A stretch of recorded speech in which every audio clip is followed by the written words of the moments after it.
Ferrari just unveiled its first ever electric car, and within 24 hours, $3.4 billion in market value vanished. Not because of a scandal, not because of a recall, because people saw the car. The former chairman of Ferrari went on national television and demanded they rip the prancing horse off the hood. Italian politicians called it an insult. Wall Street called it the sharpest design reaction they have ever seen. But here is what nobody in the industry wants to admit. Ferrari did not just embarrass itself. It exposed a lie that every major automaker has been selling you for the last 5 years. Make sure you subscribe because I break down every automaker that falls apart. And trust me, Ferrari is not the only icon bleeding out right now. So let me paint the picture of what just happened. May 25th, 2026, Rome, Italy. Ferrari rolls out the Luce at the Vela di Calatrava in front of a hand-picked audience of journalists, executives, and VIPs. Executive Chairman John Elkann takes the stage and delivers this grand speech about how Ferrari has never been defined by what powers it, how it has always been about what it makes you feel. Beautiful words, inspiring words, and then the curtain drops and everybody sees the car, and the room goes quiet. Because the Ferrari Luce does not look like a Ferrari. It does not look like anything Ferrari has ever made. It is a 4-door, 5-seat liftback that stretches over 16.5 feet long. That is longer than a Chevy Suburban. It weighs nearly 5,000 pounds. It rides on 23-inch front wheels and 24-inch rears, the biggest staggered wheel setup Ferrari has ever put on a production car. This is not a supercar. This is not a grand tourer.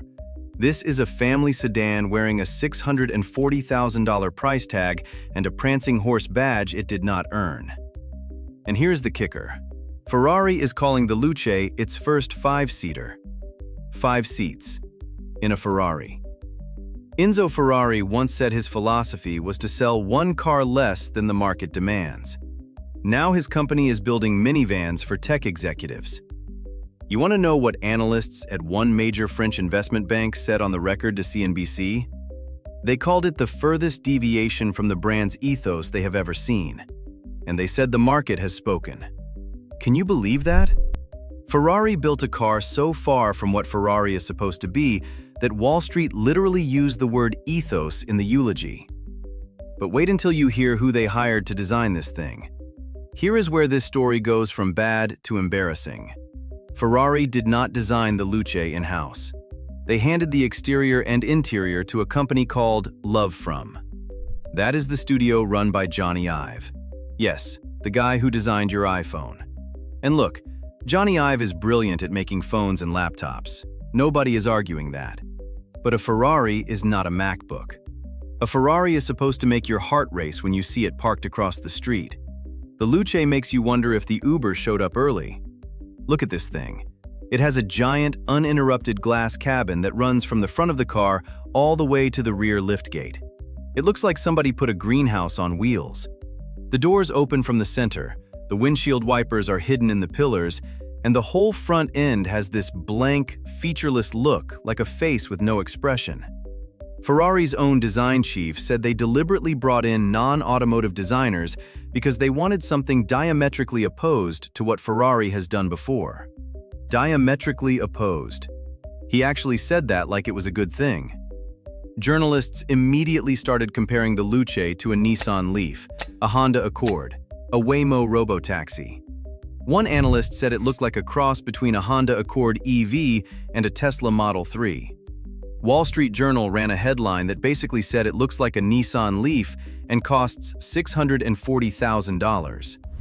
One major investor called it ugly and pathetic on social media. And honestly, I agree with every single one of them. Call me old-fashioned, but I think if you are going to charge someone $640,000 for a car, the least you can do is make it look like it belongs in that price range. Not like something you would scroll past on an enterprise rental lot. Ferrari's own chief design officer admitted the design is polarizing. He said fans will warm to it. That is corporate speak for, we know you hate it, but please stop yelling. But here is what really stings. Because this is not just ugly. This is a betrayal of everything Ferrari has ever said about electric cars. Think about what makes a Ferrari a Ferrari. It is not the badge. It is not the paint. It is the sound of a naturally aspirated V12 engine screaming at 8,000 RPM. It is the mechanical violence of a transmission slamming through gears. It is an experience so raw and so physical that people describe driving one as a religious experience. That V12 traces all the way back to 1947, to the very first car Enzo Ferrari ever built. It is the soul of the company. And the Luce has none of it. Instead of a V12, it has a chassis-mounted accelerometer that captures motor vibrations and plays them through the cabin speakers. They are literally faking the engine noise through a stereo system. That is not a Ferrari. That is a ringtone. Sergio Marchionne, the man who ran Ferrari and saved it from becoming just another brand in the Fiat empire, stood at the 2016 Geneva Motor Show and said that an electric Ferrari was, and I am not exaggerating here, an obscene concept. He said you would have to shoot him first. That man is gone now, and apparently so is everything he stood for. Luca di Montezemolo, the chairman who ran Ferrari for 23 years and turned it into the most valuable luxury car brand on earth, just went in front of Italy's biggest business assembly and said, and I need you to really hear this, that Ferrari risks destroying a myth. He publicly asked them to remove the prancing horse from the Luce. Then he added a little knife twist. He said, at least the Chinese will not copy it. That is Ferrari's own former chairman saying the car is so ugly even counterfeiters will not touch it. You cannot make this stuff up. Even Italian politicians jumped in. The deputy prime minister called it ugly and overpriced on social media and asked what Enzo Ferrari would think. An opposition lawmaker who used to work at Ferrari called it an aesthetic and technological insult. This is not internet trolls complaining. This is the political class of Italy publicly shaming its most famous brand. But if you think the backlash is the worst part of this story, wait until you see what happened to the stock. The day after the Luce reveal, Ferrari shares dropped 8.4% on the Milan Stock Exchange. On the New York Stock Exchange, they closed down 5.3%. In a single trading session, Ferrari lost roughly $3.41 billion in market value. Let that number breathe for a second. $3.5 billion. Gone. Not because of an earnings miss, not because of a supply chain crisis, because investors saw a car and said no. That might be the most expensive design reveal in automotive history. And here is the thing that nobody is talking about. Ferrari was already down 27% for the year before the Luce was even revealed. The EV pivot was already scaring investors. The reveal just confirmed their worst fears. One analyst called the stock drop the sharpest reaction he has ever seen to a car design. Not to a quarterly loss, not to a product recall, to the way a car looks. That is how bad this is, and Ferrari knows it. They have already been quietly backing away from their own EV promises.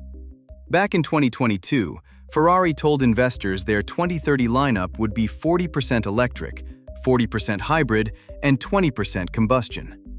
That was the plan, the big, bold future. Fast forward to October 2025, and at their Capital Markets Day, Ferrari flipped those numbers completely. Now it is 40% combustion, 40% hybrid, and only 20% electric. They cut their own EV ambition in half and hoped nobody would notice. But it gets worse. In June 2025, Reuters reported that Ferrari delayed its second EV to at least 2028 because demand was, and this is a direct quote from someone inside the company, non-existent. One source said demand for a high-performance electric sports car is currently zero. Ferrari's own people are admitting behind closed doors that nobody wants this, and they built it anyway. But Ferrari is not the only one learning this lesson the hard way. And what is happening to the other brands that went electric is honestly terrifying. Let me take you through the body count. Because the EV disease has now spread to every single luxury brand that caught it, and the numbers are brutal. Start with Porsche.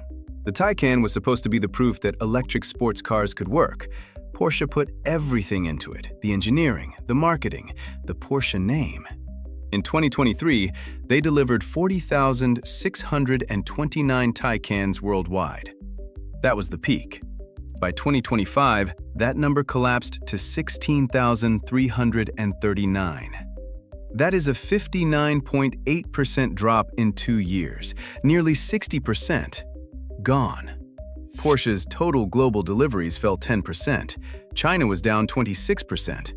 First quarter 2026 dropped another 15% globally.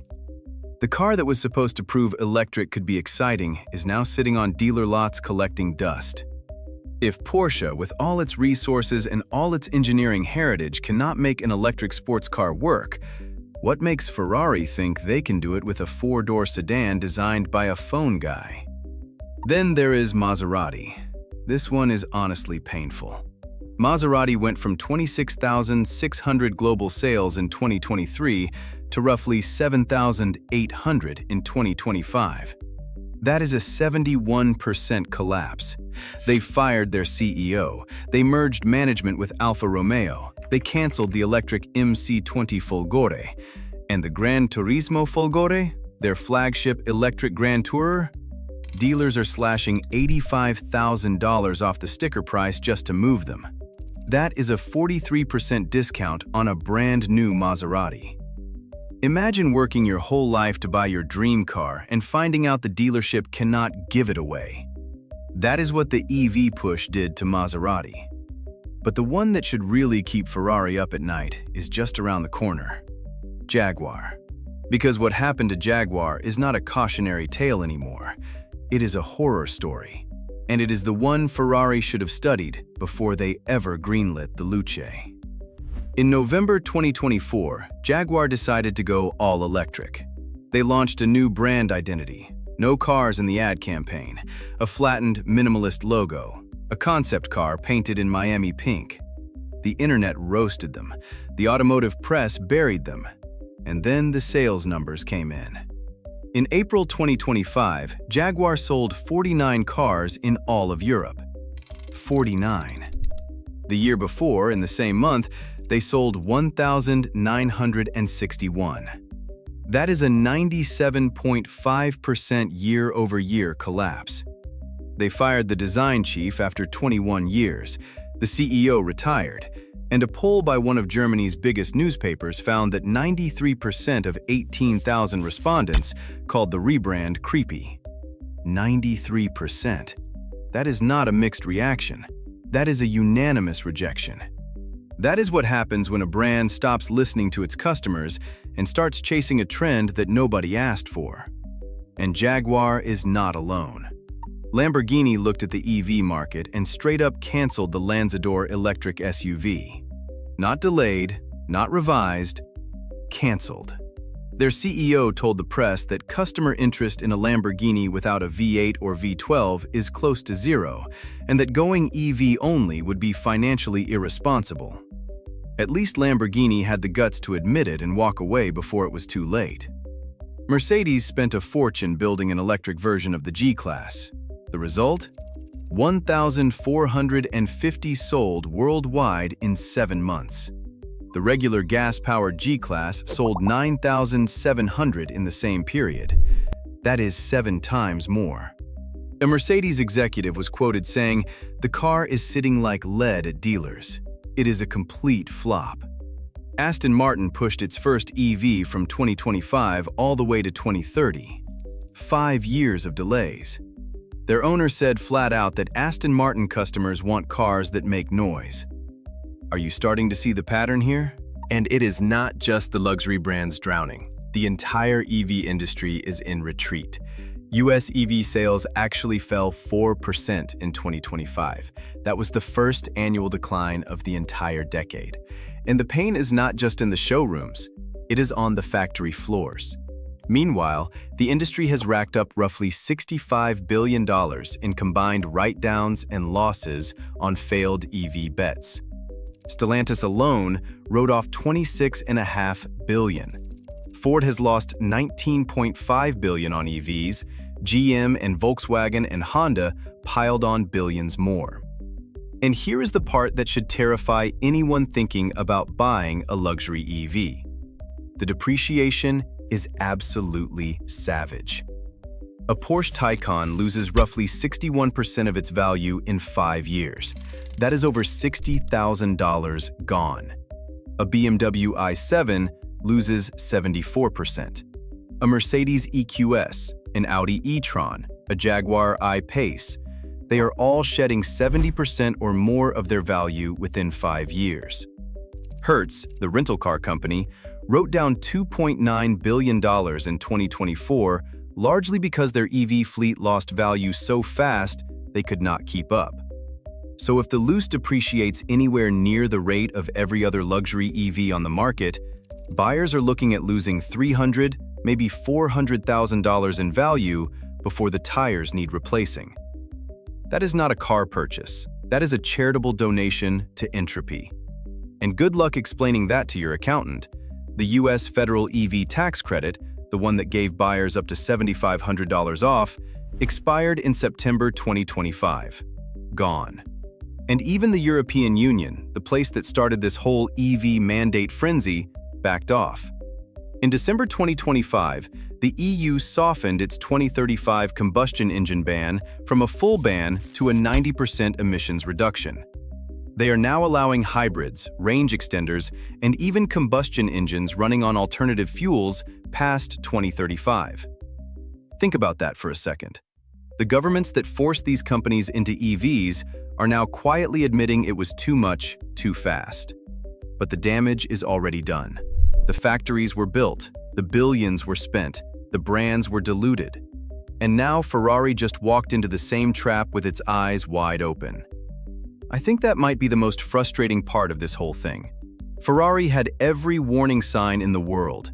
They watched Porsche bleed, they watched Maserati collapse, they watched Jaguar become a punchline, they watched Lamborghini walk away from its own EV, and they still built the Luce.